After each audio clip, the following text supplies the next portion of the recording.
मुसळधार पावसामुळे मुंबई पुण्यात दाणादाण दरड कोसळल्यानं मुंबई पुणे मार्गावरच्या रेल्वे सेवा ठप्प तर मिसिंग लिंकचा स्लॅम्प कोसळल्यानं एक्सप्रेसवे खोळंबला, वाहनांच्या लांब रांगा.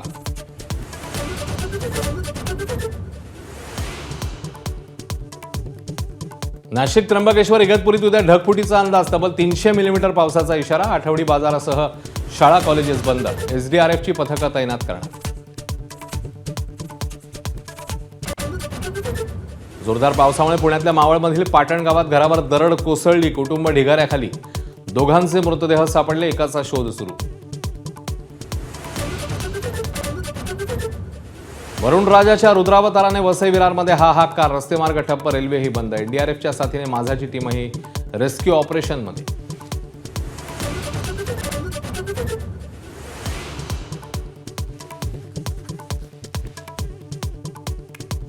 कोकणातल्या कोसळधारेने मुंबई गोवा महामार्ग 30 तासापासून ठप्प, हजारो प्रवासी खोळंबले. लहान मुलं, ज्येष्ठ नागरिक, महिलांचे हाल.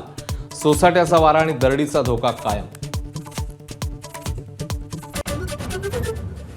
पश्चिम महाराष्ट्रातही कोसळधार, सांगलीमध्ये कृष्णा पंचगंगेच्या पाणी पातळीमध्ये वाढ.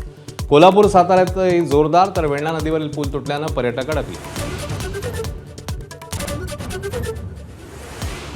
आळंदी देऊतल्या वारकऱ्यांनी पुण्यामध्येच वारीत सहभागी व्हावं, अतिवृष्टीच्या पार्श्वभूमीवर मुख्यमंत्री फडणवीसांचं आवाहन.